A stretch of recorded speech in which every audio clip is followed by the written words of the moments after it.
Israel operation rising lion নামে ইরানে হামলা শুরু করে গেল 13 জুন। এ হামলা পারমাণবিক কেন্দ্র ও সামরিক ঘাঁটি লক্ষ্য করে করা হয়। জবাবে ইরান অপারেশন ট্রু প্রমিস 3 শুরু করে।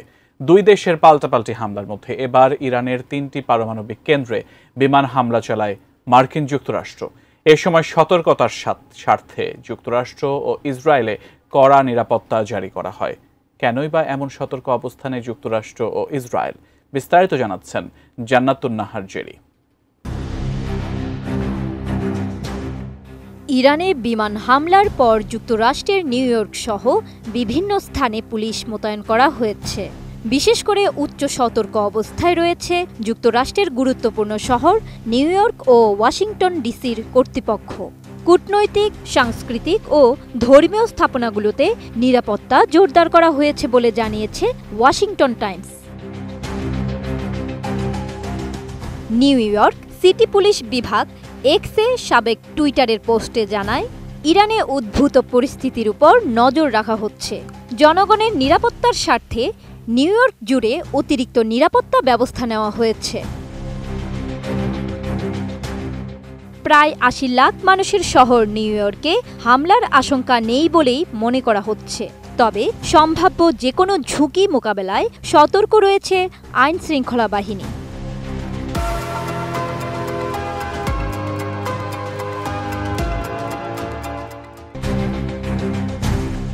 ইরানের হামলার পর ইসরায়েল ডিফেন্স ফোর্সেস IDF জানিয়েছে, সামরিক ও নিরাপত্তাজনিত কারণে দেশ জুড়ে জনসাধারণের উপর আরোপিত বিধিনিষেধ আরও কঠোর করা হয়েছে। জনসমাগম নিষিদ্ধ করা হয়েছে।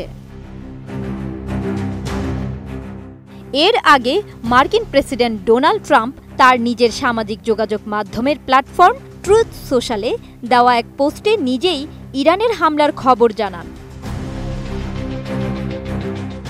পোস্টে ট্রাম্প লিখেছেন, ফোর্দো, নাতাঞ্জ ও ইস্পাহান পারমাণবিক কেন্দ্রে সফলভাবে হামলা সম্পন্ন হয়েছে। বর্তমানে হামলায় অংশ নেওয়া সব বিমান ইরানের আকাশসীমার বাইরে রয়েছে। সফল অভিযানের জন্য মার্কিন যোদ্ধাদের অভিনন্দন জানান। বিশ্বের আর কোনো সেনাবাহিনী এমন অভিযান চালাতে পারত না। এখন শান্তির সময়। আরেক পোস্টে ট্রাম্প দাবি করেন, ভারী বোমার আঘাতে মাটির 262 ফুট গভীরে থাকা ফোর্দো পরমাণু কেন্দ্র ধ্বংস হয়ে গেছে। ইরানে হামলার পর ওভাল অফিস থেকে সম্প্রচারিত জাতির উদ্দেশ্যে দেওয়া 3 মিনিটের এক ভাষণে ট্রাম্প বলেন, হামলাটি ছিল অসাধারণ সামরিক সাফল্য। হামলায় ইরানের পারমাণবিক জ্বালানি সমৃদ্ধ করার স্থাপনাগুলো পুরোপুরি বিলুপ্ত হয়ে গেছে বলে দাবি ট্রাম্পের। জান্নাতুন Nahar Jerry, desk report, ATN news.